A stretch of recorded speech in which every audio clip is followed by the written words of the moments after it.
Government Bill. This Council resumes the second reading debate on the Stamp Duty Amendment Bill 2026. Members who wish to speak, please press the Request to Speak button. Mr. Rock Chen, Chairman of the Bills Committee on the Bill, will first address the Council on the Committee's report. Mr. Rock Chen. Thank you, President. In my capacity as Chairman of the Bills Committee on Stamp Duty Amendment Bill 2026, I would like to report on the salient points of the deliberations of the Bills Committee. The bill seeks to amend the Stamp Duty Ordinance (SDO) to implement one of the revenue-generating measures proposed in the 2026-27 budget, which is to increase the stamp duty rate for residential property transactions with an amount or value of consideration above $100 million from the current 4.25% to 6.5%. The Bills Committee held one meeting to scrutinize the policy issues and provisions of the bill. During the deliberations, members expressed concerns about whether the increase in the stamp duty rate would result in a decline in the overall transaction volume. This would fail to generate the anticipated additional revenue, but even send a signal that foreign investment is not welcome, which in turn deters family offices or top talent and quality migrants from coming to Hong Kong. Some members suggested that the commencement date of the bill should be deferred and consideration be given to granting exemptions to top talent and quality migrants who have already been approved to come to Hong Kong but have yet to purchase residential properties, and thus incentivizing them to buy properties and invest in Hong Kong. The administration has advised that property market prospects are the primary consideration for property investors. The proposed stamp duty adjustments target only residential properties valued above $100 million, which are estimated to represent just about 0.3% of market transactions. This will have no impact on the vast majority of property transactions. In addition, the proposed increase is already far lower than the rates payable by those who are not eligible Hong Kong permanent residents during the previous period when demand-side management measures for residential properties were implemented, compared with stamp duties levied on foreign buyers purchasing residential properties in other tax jurisdictions. Hong Kong stamp duty rates remain competitive. It is believed that the proposed adjustments will not deter family offices or top talent and quality migrants from coming to Hong Kong. Members expressed concerns that the proposed stamp duty adjustments may stifle the progress of urban renewal when developers acquire old buildings for redevelopment if the authorities regard the acquired units as a series of transactions which attract higher duty rates. The costs of redevelopment projects will go up. This could discourage developers from undertaking redevelopment due to a heavier tax burden, making overall urban renewal work in Hong Kong even more difficult. Members have urged the administration to clarify as soon as possible the definition of a series of transactions in relation to the acquisition of old buildings for redevelopment purposes, to consider amending the Inland Revenue Department's departmental interpretation and practice note through administrative means, and to examine whether corresponding legislative amendments are necessary. The administration has undertaken to follow up on the issue with the relevant departments. In order to promote home ownership by young people in the grassroots, some members have suggested further raising the maximum value of residential properties chargeable to a stamp duty of $100 from the current $4 million, and have urged the administration to consider such adjustments in the next budget.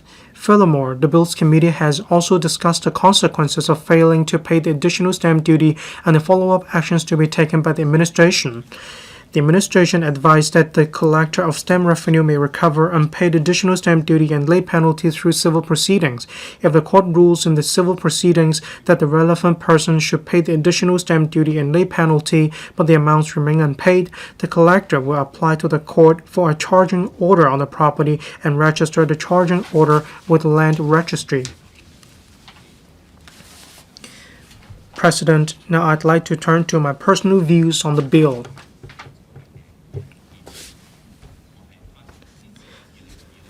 I speak in support of the Stamp Duty Amendment Bill 2026.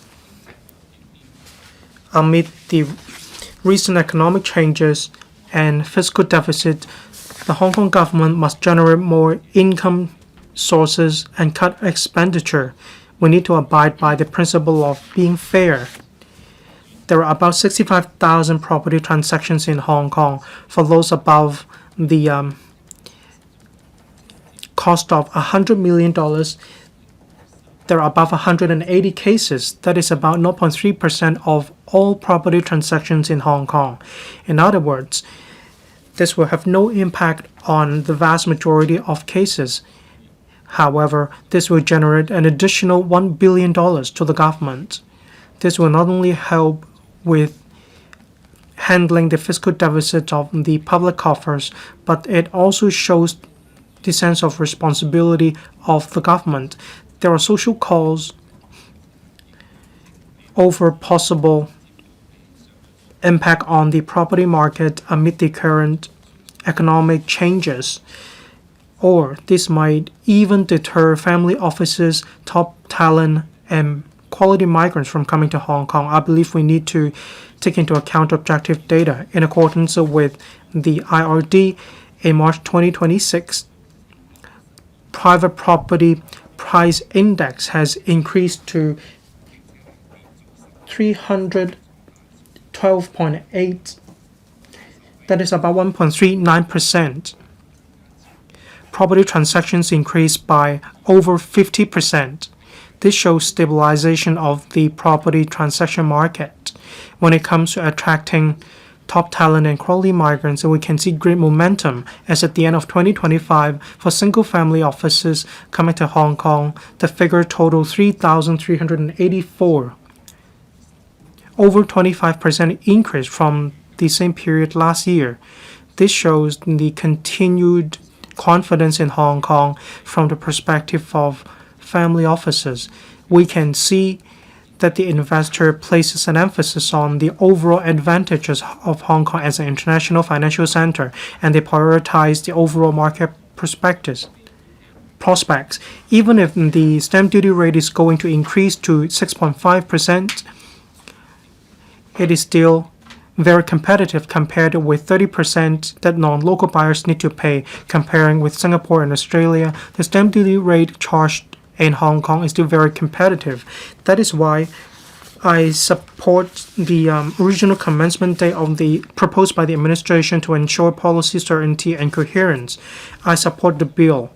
However, I'd like to take this opportunity to speak on the possible impact on urban renewal. I'd like to provide some views to the administration. Urban aging is getting more and more serious. In 2033, there will be about 17,000 buildings that are older than 50 years old.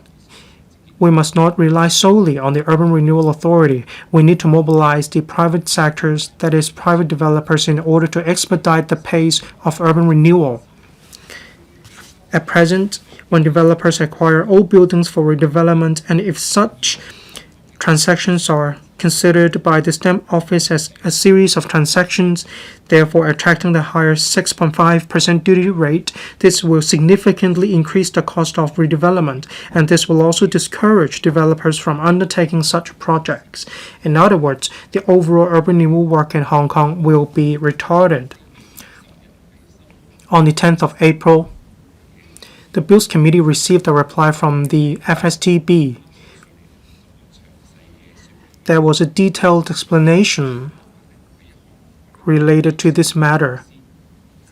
This is an anti-measure against tax avoidance, which is aimed at preventing taxpayers from breaking down transactions into smaller transactions in order to get the advantage of a lower percentage rate. The UK and Australia have similar measures or mechanisms. The administration has also quoted relevant authorities to support the measures undertaken by the IRD. This shows the interpretation of the relevant ordinance in accordance with common law principles.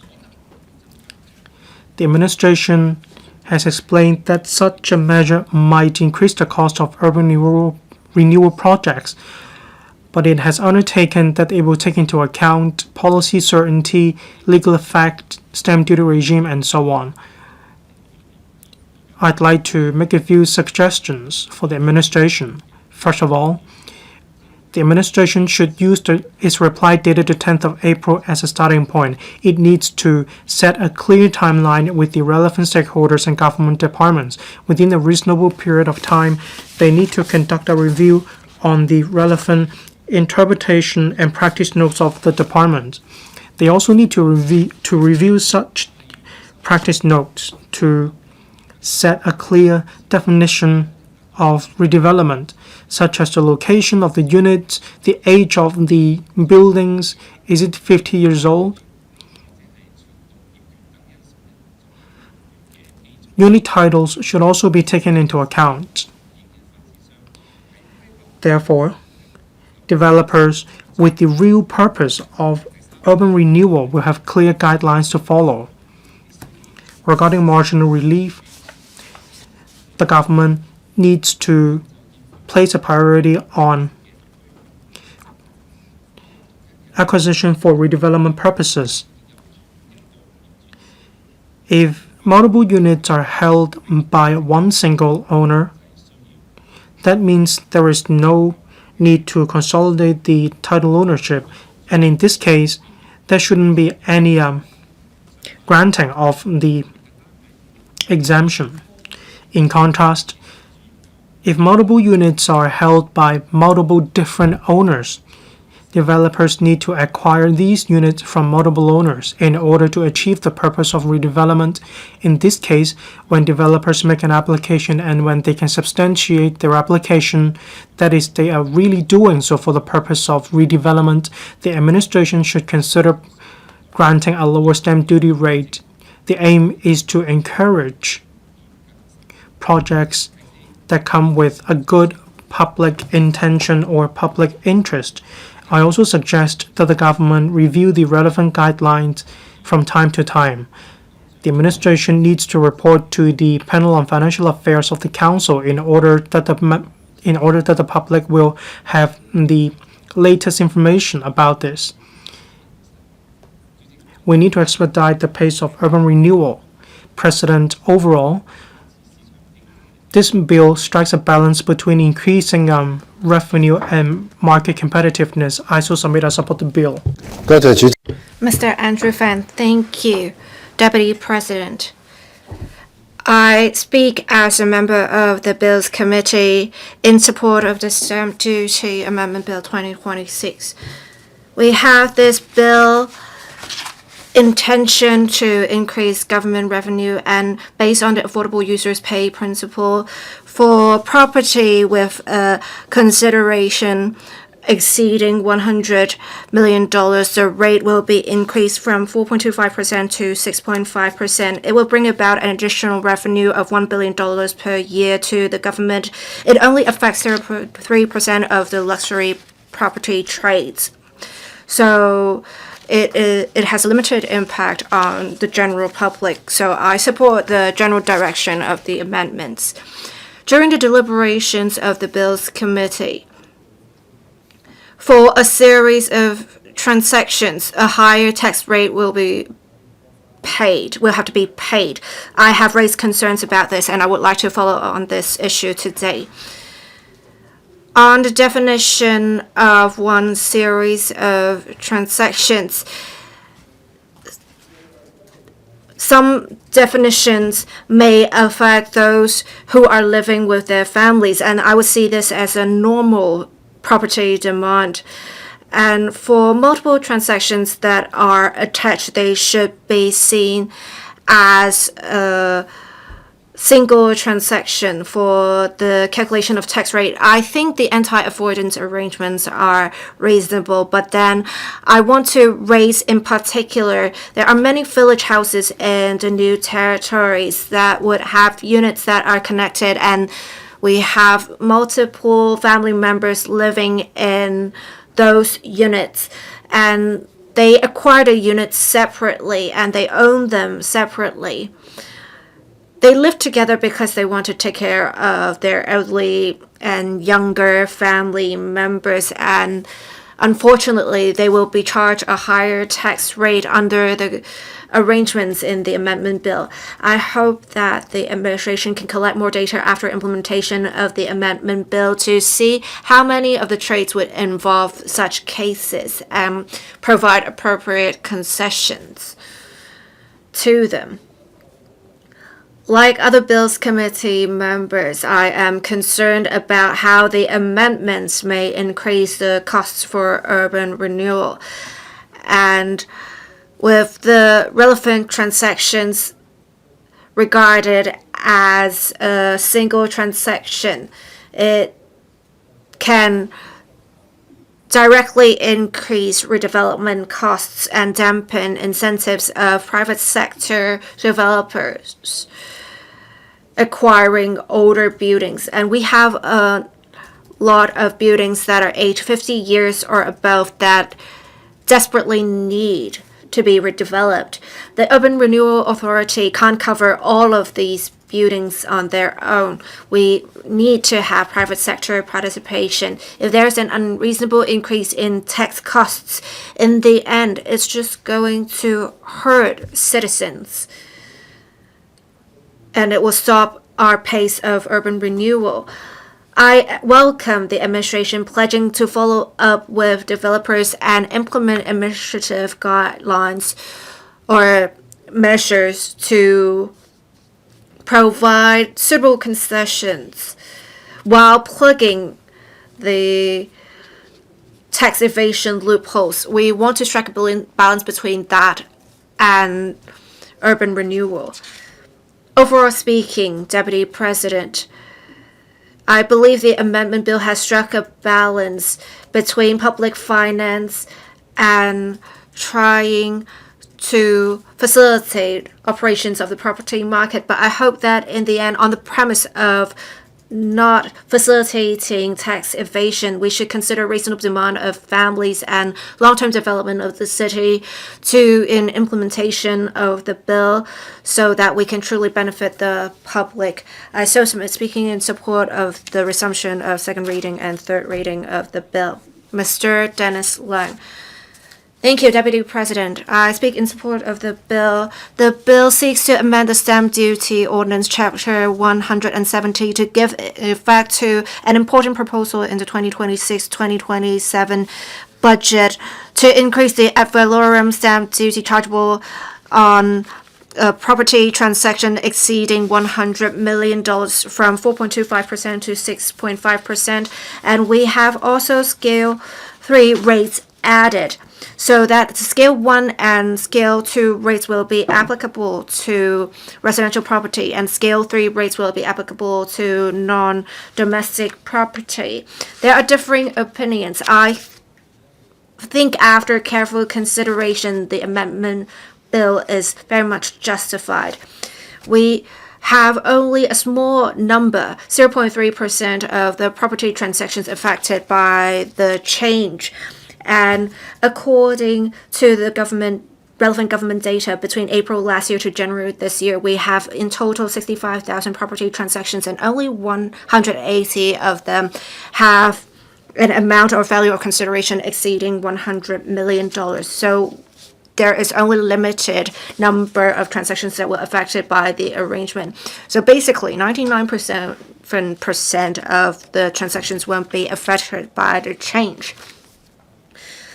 Only a limited number of transactions, the luxury property transactions, will be affected. And in general, the public will only purchase properties of much lower value, and their payment of ad valorem stamp duty will not be affected by this change. It should not impose an additional burden on the general public in their acquisition of properties. The proposal will increase government revenue, and we can have more resources for social welfare. We will have an additional revenue of $1 billion per year. When public finance is facing pressure, an additional $1 billion is not a small sum. It can be used in different areas: healthcare, education, general welfare, and children's services. We face the demographic challenge of an aging population. We see a continuous increase in social costs.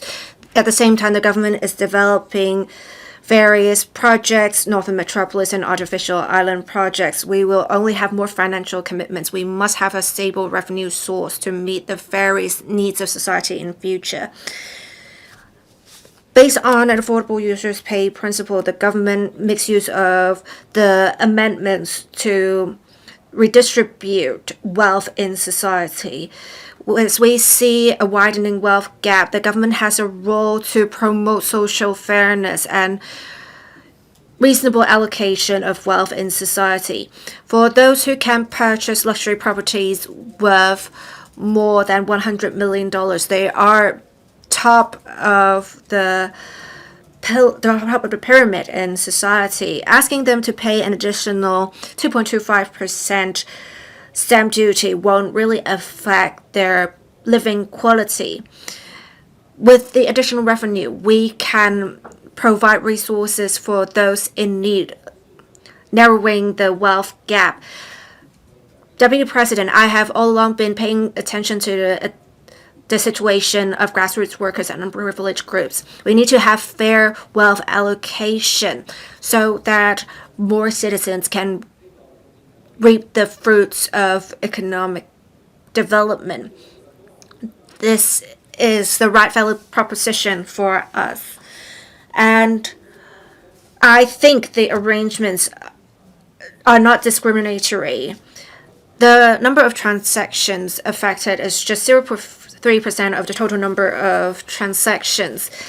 And the market structure for luxury properties is very much different from the general property market. For this high-end market, making a minor change in tax rate will not constitute a significant impact on the general property market. According to market data in Q1 of 2026, we already have over 18,600 transactions. It's a quarter increase of 9%. Even with the announcement of this measure in February this year, we still see an increase in the number of transactions. It shows that high-end users and investors continue to see bright prospects of the property market in Hong Kong. It shows that the market is not exactly concerned about this change. The bill does not target a specific group. It only adopts a threshold in monetary value. So with the amount or value of the consideration exceeding $100 million, a higher rate will be charged. So this policy is not discriminatory. So it is fair in law and in terms of the tax system.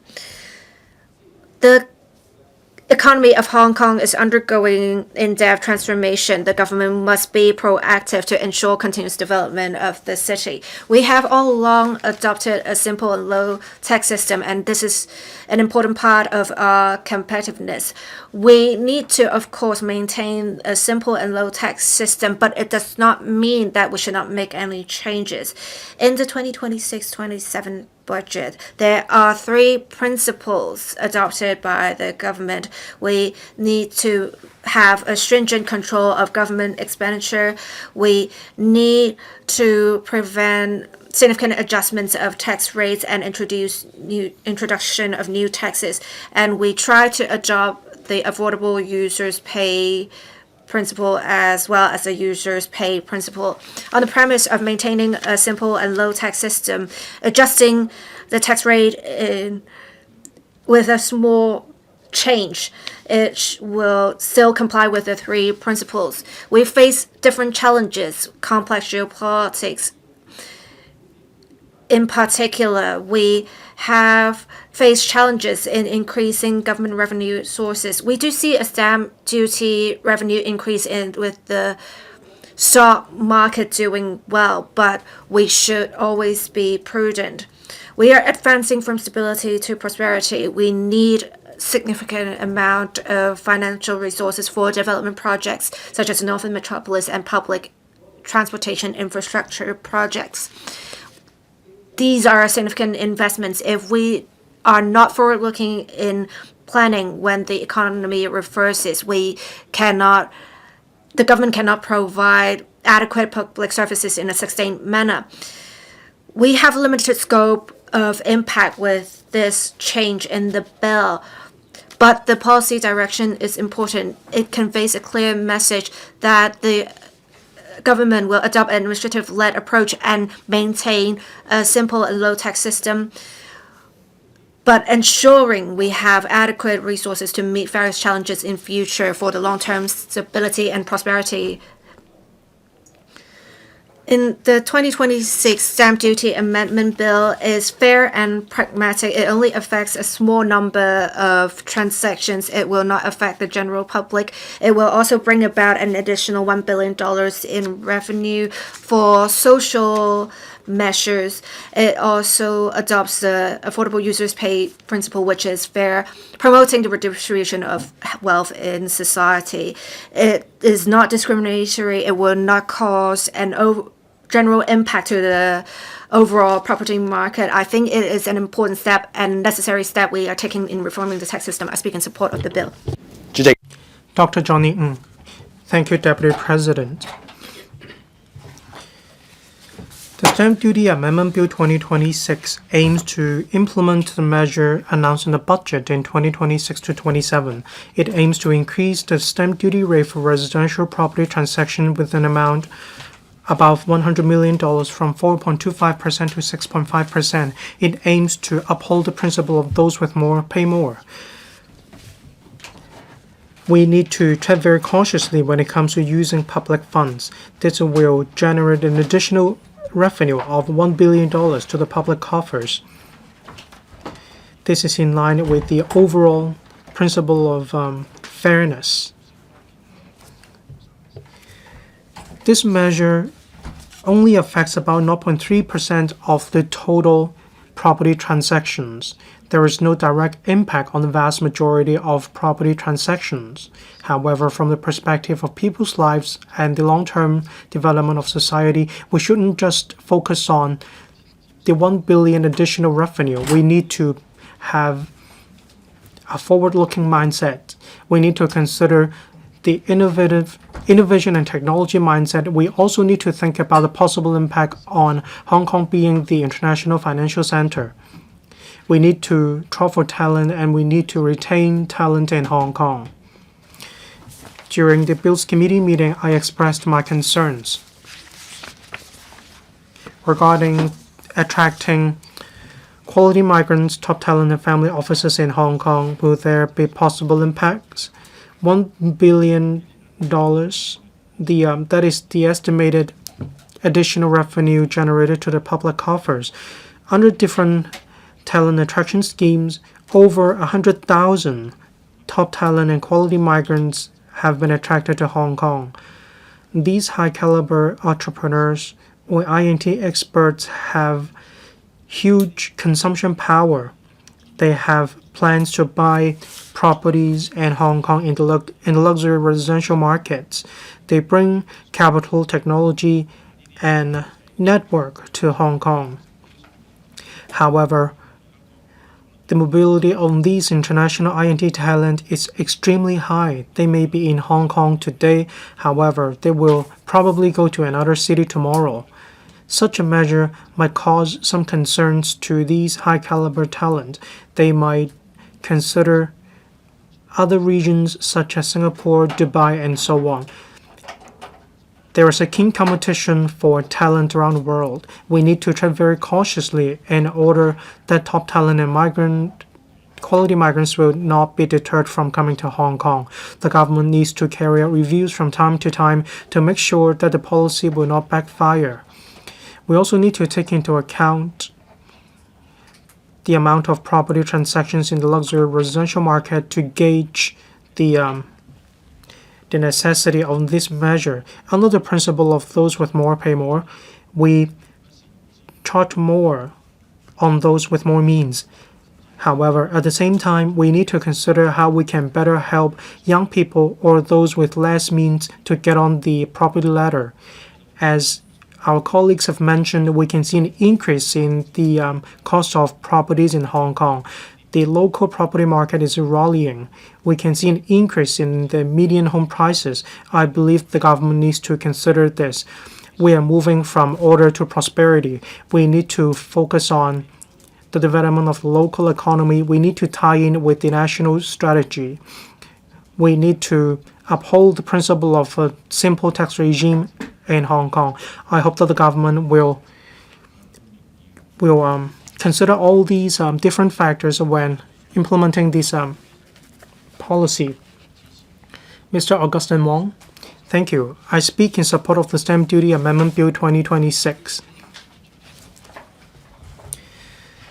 It seeks to increase the stamp duty rate for residential property transactions with an amount or value for consideration above $100 million from 4.25% to 6.5%.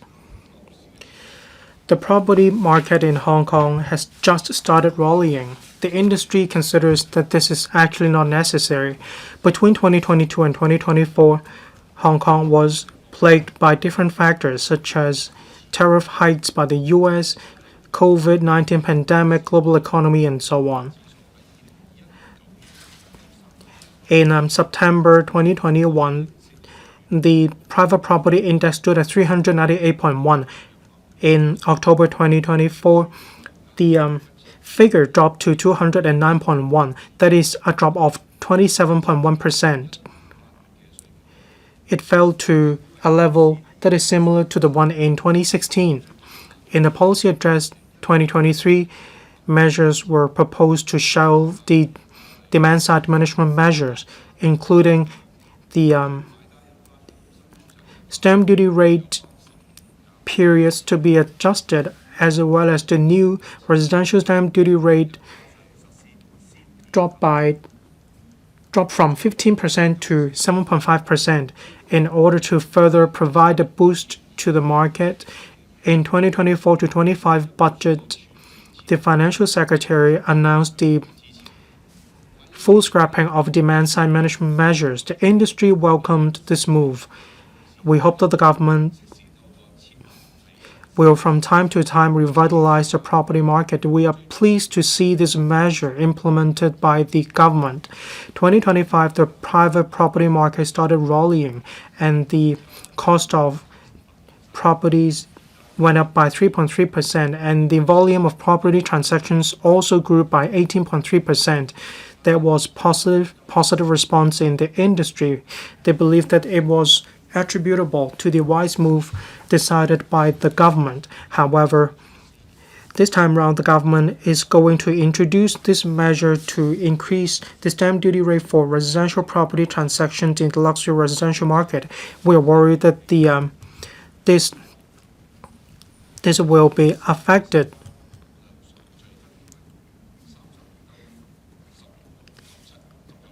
(32, 16, 17, and 19) in different years of private property transactions. And this is expected to come into operation on the 26th of February 2026. January 32, the figure dropped to just 9 in April. There was a drop in the number of property transactions, and this shows the impact on the market. The government said that such a move will only affect 0.3% of all transactions when it comes to properties. However, the government needs to think whether a wrong message has been sent to society. That is, whenever the property market is rallying, the government would introduce different measures to impact on the development of the local property market. What matters in the property market is confidence and predictability. Recently, the government has been emphasizing the principle of those with more pay more. The industry is concerned that for those who are more well off, they will have to pay more. That is the same for the middle class. The government is actively attracting overseas capital. However, this increase in the stamp duty rate would deter family offices and talent from coming to Hong Kong. This is exactly at odds with the overall policy of the administration. In February this year, the war between the Middle East and the US had not yet started. However, the international landscape is worsening right now. There is a risk of capital flight. Such a move will not help us attract overseas capital to come to Hong Kong. Is it worth this time? Is it worth it this time? This measure is aimed at increasing the revenue of the administration. If we only take a look at the additional revenue that can be generated to the public coffers, is about $1 billion. I believe it's not quite It's not quite cost effective. If the property market stabilize and becomes better, I believe the long-term benefits will outweigh the immediate benefits we can see from 2025 to 26. The figures are higher than those between 2023 to 24 and from 24 to 25. There are more and more investors. Most of these projects have seen 8 to 9 tenders, such as Hoju Road in Tuen Mun, Wing Shun Street in Tsuen Wan, Kam Sheung Road. These tenders received overwhelming responses. Let's draw reference from the land premium revenue of the government. The property market is in a downturn. The government's land sale revenue stood at $19.6 billion in 2023 to 24. From 2024 to 25, $13.6 billion, and from 25 to 26, $17.5 billion, and from 26 to 27, the figure is estimated to be $18 billion. This means the figure will hover at about $10 billion. But let's take a look at the peak in 2021. From 2021 to 22, land sale revenue was about $14.3 billion. $143 billion. And from 2022 to 23, it's about $70 billion. This shows the low ratio of $1 billion. This can show that it's not difficult to increase revenue by $1 billion. Let's take a look at Area 106A of Tung Chung. The tender price was $1.627 billion. The price per square foot is $3,052. And for Tung Chung 106B, the tender price was $600 million. The price per square foot is $1,501. The pieces of land are adjacent to one another with a time gap of 1 year or so. We can see that as long as the property market develops in a healthy manner, then the public coffers will generate even more revenue. It's not necessary to increase the stamp duty rate for luxury residential properties just for the purpose of an increase in revenue by $1 billion. It is hoped that the government will consider lowering the relevant stamp duty rate in the future when the time comes.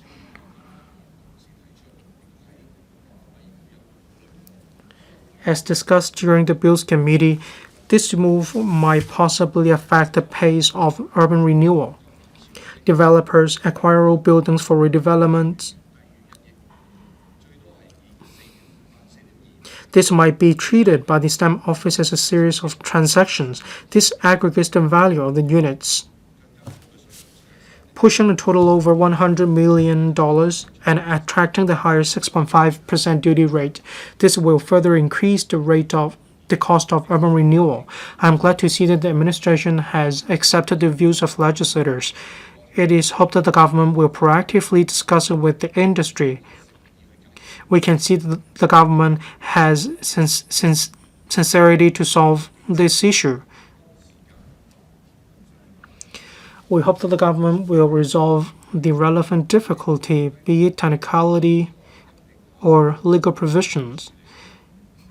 We hope that the government will handle the matter not just by means of legal provisions. There should also be an exemption mechanism. I hope that the government will follow on this issue. Thank you.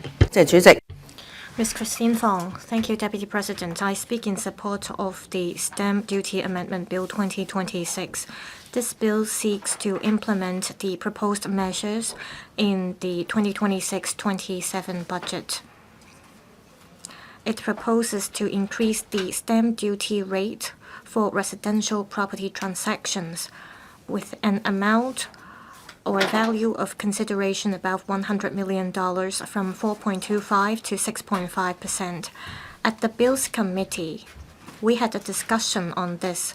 From livelihood as well as development perspectives, I have the following three concerns. First, we should expand the application scope of $100 of stamp duty to properties valued over $6 million.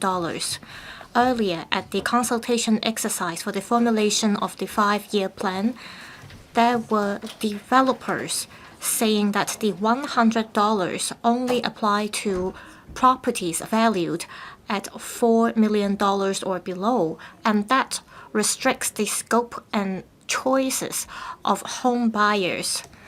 Construction costs have been on the rise. Developers, in order to sell more flats, they compress the costs as well as the sizes of the units. According to 2021 statistics, the median per capita living space is about 100 square feet. In 2021, the 2030 plus development plan was promulgated. According to that report, the government set the target at 200 to 300 square feet for per capita living space as the target.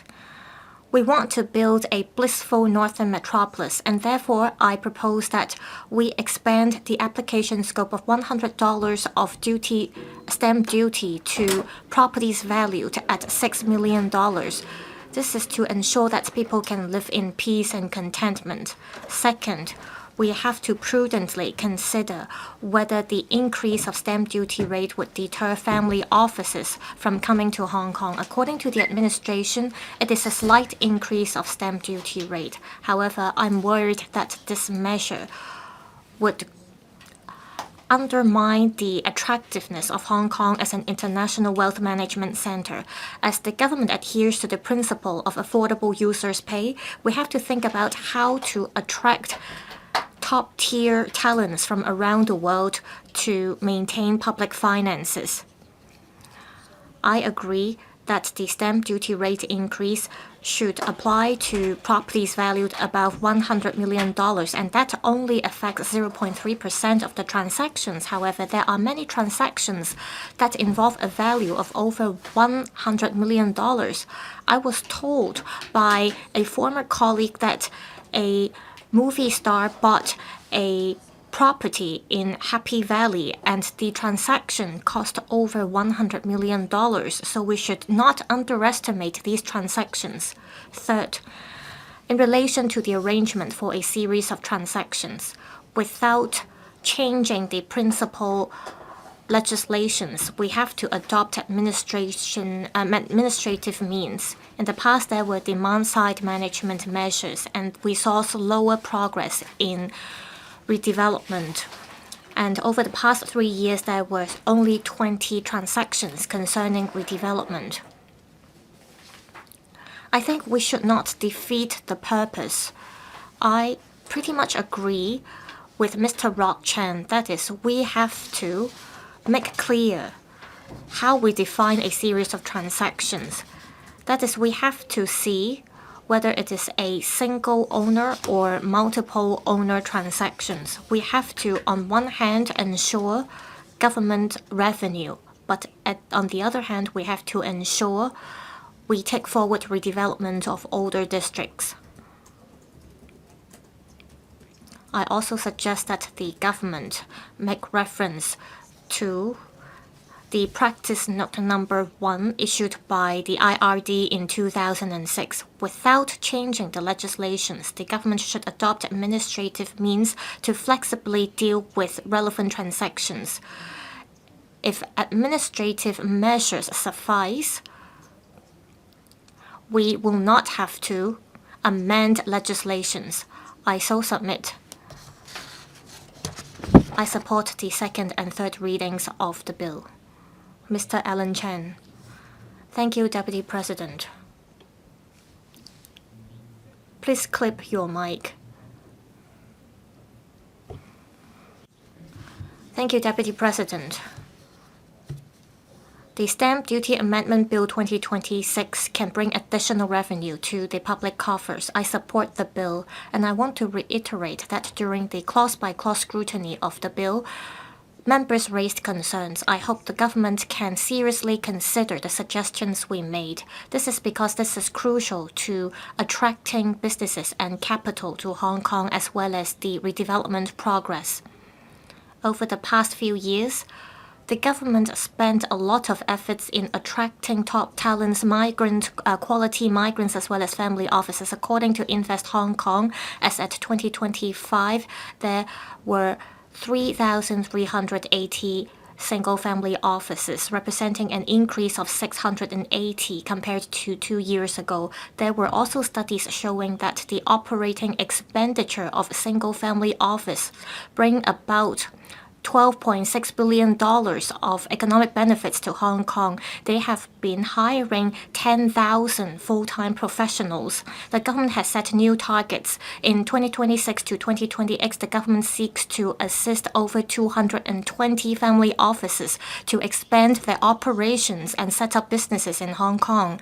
These figures show that this area is crucial to the development of Hong Kong as a financial center. Members raised concerns at the Bills Committee. We're worried that the bill may not affect transactions that involve over $100 million, but this sends out a message that the government is taxing the rich. The government said investors' prospects or market prospects are the priority of the government, and that the government adopts an across-the-board approach.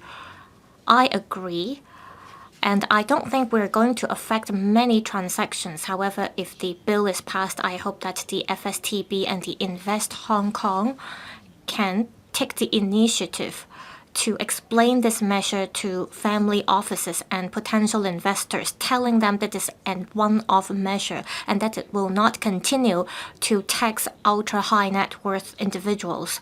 I hope the government can monitor the statistics.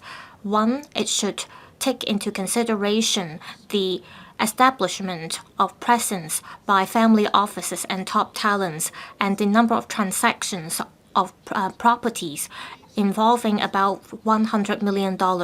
If statistics show that the measure is affecting our trawling for talents, then the government will have to weigh if this bill is worth it. Also, I'm concerned about the impact brought by the bill on redevelopment of old districts. Old buildings is a serious problem in Hong Kong. According to 2025 information from the Development Bureau, over the past 10 years, buildings aged about 50 years old increase by 500 every year. But every year there are only 160 such buildings being taken down. That means buildings are aging fast, but they are not being dismantled at an appropriate speed. And there are over 10,000 buildings aged 50 years or above. And compared to 10 years ago, we're seeing a double in this number. By 2043, buildings aged 50 years or above will increase to 24,000. That represents an increase of 1.4-fold. We are seeing the numbers snowballing, and the URA itself cannot take forward the redevelopment. It should leverage market forces. However, the problem is when developers acquire old buildings, it does not only involve single transaction, it involves different titles and different periods or phases of acquisition. And that falls under the definition of a series of transactions. These transactions may involve over $100 million, and that would increase the acquisition cost of developers. According to the administration, this measure is an anti-avoidance measure, and the purpose is to prevent individuals from splitting transactions to benefit from lower stamp duty rate. I agree, however, the administration also admits that By raising the stamp duty rate, it could increase the acquisition cost of developers. So how can we deal with this situation effectively? I hope the government will act fast. We do not want the private market to be deterred from taking forward redevelopment. Old buildings could cause safety hazards, and the entire society will have to pay for this. When we scrutinized the bill, I raised concerns about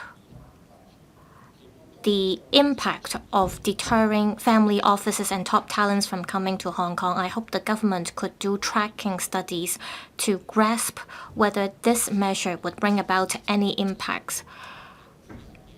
I hope the government would refer to the DIPN notes of the IRD. I so submit. I speak in support of the bill. Mr. Hong Kam-in, Deputy President, as an international financial center, Hong Kong has to maintain stability and healthy development of the property market. Is very important to the local economy. The government's proposal is to adjust the tax rate for residential property with an amount or value of the consideration exceeding $100 million from 4.25% to 6.5%. Only 0.3% of property transactions will be affected, and it will bring about an additional government revenue of $1 billion. The government pointed out as well that there is limited impact on the general public and the property market. I, in principle, do not object to the amendment bill. However, during deliberations of the Bills Committee, I note that the relevant proposal may have a negative impact on redevelopment. So with a transaction instrument that involves a larger transaction or a series of transactions, the total value of the transactions will be chargeable to stamp duty. So say a developer acquires 30 units in a single building.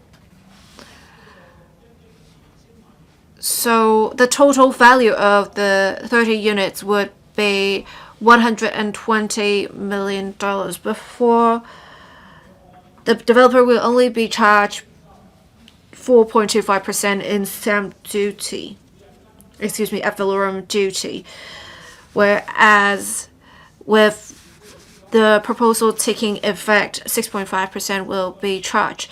I believe it will increase the costs of developers. It can also slow the pace of urban renewal.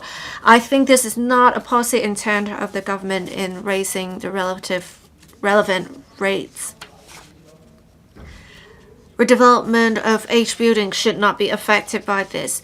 The government said they would enhance communication with the sector to devise solutions. I urge the government to promulgate solutions early on to prevent unnecessary impact on redevelopment. Does any other member wish to speak? If not, I now call upon the Secretary for Financial Services and the Treasury to reply, then the debate will come to a close. President, first, I thank Chairman of the Bills Committee on Stamp Duty Amendment Bill 2026, Mr. Rock Chan, as well as members of the Bills Committee for their valuable comments and support for the resumption of the second reading debate. The bill seeks to give effect to the proposal in this year's budget. It raises the stamp duty rate for residential property transactions with an amount or value of consideration about $100 million from 4.25% to 6.5%. It also provides marginal relief. This will bring to the government an additional revenue of $10 billion annually. and will only affect about 0.3% of residential property transactions. If the bill is passed by LegCo, the increased stamp duty rates will apply to instruments executed on or after the 26th of February this year. The Inland Revenue Department will collect the stamp duty shortfall from affected taxpayers who paid under the previous rates. Just now, a number of members have raised various concerns. Now I will reply to two suggestions. First, on comments about how this bill may potentially affect family offices as well as top talents. As mentioned, the affected transactions only account for 0.3% of the total number of transactions. The impact is minimal. On attracting businesses and capital, there are other strengths and advantages we have, so I'm not too worried. Second, on this bill's impact on redevelopment progress, we have heard members' views, and together with the Development Bureau, we have reached out to members to see how we can encourage and facilitate redevelopment projects in the future. I hope members can support the passage of the bill so that we can implement the measures as soon as possible. This will increase government revenue and help maintain sound public finances. I so submit. Thank you, President. I now put the question to you that the Stamp Duty Amendment Bill 2026 be read the second time. Will members please proceed to vote? Members, please press the present button. Will those in favor please raise their hands? Those against, please raise their hands. I think the question is agreed by a majority of the members present. I declare the motion passed. Stamp Duty Amendment Bill 2026. This council now becomes committee.